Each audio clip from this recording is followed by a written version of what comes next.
اور وہ احمق اس کو چھوڑ کے یہ کہتے ہوئے اپنے گاؤں چلا گیا کہ میرے ماں باپ نے میرا رشتہ اپنی برادری میں طے کر دیا ہے، اور وہ ایک بہت کمتر برادری سے اس کا تعلق ہو، اور وہ تو تمہارے ساتھ اس لیول پہ شادی کرنے کا کبھی سوچ بھی نہیں سکتے۔ اب سوچئے کہ یہ بات اس نے کہ 3 سال پہلے سوچی ہوتی تو نہ اس کی زندگی برباد کرتا، نہ اس کے خوابوں کو برباد کرتا، نہ انسانوں پہ اس کے اعتبار کو برباد کرتا، اور سب سے اہم یہ کہ اس اعتبار کے بیچ میں اللہ کو اور رسول کو گواہ بنا کے آپ نے اپنے لیے جس زندگی کو جس بڑی مشکل سے دوچار کیا ہے، سچی بات ہے میں لرز جاتا ہوں، میں ڈر جاتا ہوں یہ سوچ کے کہ اللہ کی ناراضگی آج ہو یا کل ہو، یہ ہو نہیں سکتا کہ ایسے آدمی کو جس نے بیچ میں اللہ کو گواہ بنایا ہو، جب بھی کوئی اللہ کے نام پہ دھوکہ دے، رشتے میں دے، بزنس میں دے، ایموشنز میں دے، تعلق میں دے، دین کے نام پہ دے یا دنیا کے نام پہ، یاد رکھیے گا یہ آپ رب کی چادر پہ پاؤں رکھتے ہیں، اس کی غیرت کو للکارتے ہیں کہ جس کے نام پہ آپ نے دوسرے کو ایموشنلی بلیک میل کیا، اس کو یوٹیلائز کیا، اس کو یوز کیا، اور پھر آپ اس کو پھینک دیتے ہیں ایک ناکارہ اور استعمال شدہ چیز کی طور پہ۔ اس بچی کے ساتھ یہ ہوا کہ اس کا بی پی رات کو شوٹ کیا، جب اسے اس بات کا علم ہوا، اس کی زبانی علم ہوا، تو اس کی یہ جو وین تھی یہ پنکچر ہوئی، اور پنکچر ہونے کے بعد اس کی یہ آنکھ بند ہو گئی ہے۔ Now she is unable to open the eye, اس کی آنکھ مستقل بند ہے، اس کی پلک اس کے قابو میں نہیں ہے۔ آئی ڈونٹ نو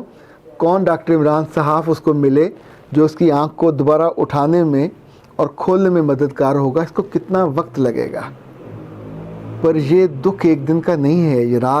ایک رات میں ختم ہونے والا دکھ نہیں ہے، یہ ایک آپریشن سے ختم ہونے والا دکھ بھی نہیں ہے، یہ ایک ایسی اذیت ہے۔ وہ بار بار ایک ہی بات کہتی ہے کہ کاش اس نے یہ نہ کیا ہوتا، کاش اس نے بیچ میں اللہ کی اور رسول کی پاکیزہ نام کو اور اس کی محبت کو مجھے سینٹی کرنے کے لیے، بلیک میل کرنے کے لیے، اپنے آپ پہ اعتبار دلانے کے لیے استعمال نہ کیا ہوتا۔ اس کی ساری قسمیں، اس کے سارے وعدے، بیچ میں قرآن کا ذکر کرنا، بیچ میں اذان کا ذکر کرنا، بیچ میں جو مسلم اصطلاحیں ہیں جو ہمارے دل میں ہوتی ہیں، جب آپ ان کو یوٹیلائز کر کے اپنے ایک یوں سمجھیں کہ جسمانی ضرورت کے لیے یا اپنے ذہن کی گندگی کے لیے آپ کی انٹینشن وہ ہو اور آپ کریں یہ، تو غصہ تو اس پہ آئے گا ہی آئے گا۔ خاتون حضرات، یہ جو اس کے ساتھ ہوا ہے، یہ سٹریس جب بہت بڑھ جاتی ہے، جب بی پی شوٹ کر جاتا ہے، اللہ معاف کرے کوئی بھی چوک ہو سکتی ہے، زندگی ایک معذور کسی بن جاتی ہے، پر اس کے باپ کو تو کبھی پتہ نہیں چل پائے گا کہ اس کی بیٹی کو کس بدبخت نے دھوکہ دیا، اس کو یہ بھی پتہ نہیں چل پائے گا کہ اس کی بیٹی نے کتنی بڑی نادانی کر دی، نادانی کر کے جہاں اپنی عزت گنوا دی وہاں اپنا اعتبار بھی گنوا دیا، وہاں سب سے زیادہ انسانوں پہ، انسانوں کے اعتبار پہ، انسانوں کی زبان پہ اس کا اعتبار اٹھ گیا۔ اب جب وہ دوبارہ اٹھے گی اور ایک نارمل انسان بن کے وہ جینے کا آغاز کرے گی، تو اب سوچئے تب اس پہ کیا بیتے گی،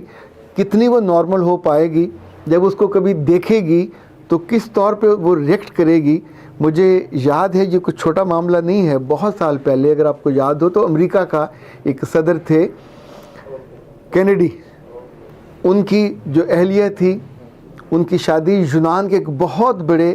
جہاز راں سے ہوئی، اوناسس اس کا نام تھا، اور آخری عمر میں وہ اس زمانے میں ارب پتی تھا، یعنی تب ارب پتی خال خال ہوتے تھے، وہ اس زمانے میں ارب پتی تھا۔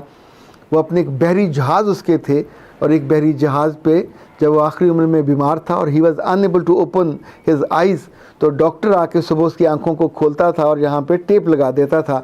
پھر سارا دن اس کی آنکھیں کھلی رہتی اور ان کو ویٹ کرنے کے لیے تھوڑا تھوڑا اس کو پانی لگایا جاتا، شام کو وہ اس کے اوپر سے ٹیپ اتار دی جاتی، پھر اس کی آنکھیں بند ہوتی۔ تو ایسی ہی ایک شام ایک رپورٹر نے اس سے پوچھا تھا کہ سر آپ کی زندگی میں سب سے بڑی خواہش کیا ہے؟ تو اس نے کہا تھا کاش میں اس قابل ہو سکوں کہ اپنی آنکھوں کو اپنی مرضی سے کھول اور بند کر سکوں۔ یہ اتنی بڑی نعمت تھی جو اس سے چھن گئی ہوئی تھی، اور یہ اتنی کمال نعمت تھی جو اس بچی سے اس کی سٹریس نے، اس کے دکھ نے، اس کی اس سلوک نے چھین لی۔ کیا اس بچے کو الزام دینے سے، آپ اس کو سزا دینے سے یہ تکلیف ہے یہ ٹھیک ہو پائے گی؟ دونوں صورتیں ہیں کہ ہم اس کو برا بھلا کہہ لیتے ہیں، ہم اس کو سزا بھی دے دیتے ہیں، لیکن اگر جہاں سے غلطی کا آغاز ہوا وہ تو یہی دل تھا، وہ تو یہی آنکھیں تھیں جنہوں نے کوتاہی کی، جن کو یہ نہیں کرنا چاہیے تھا۔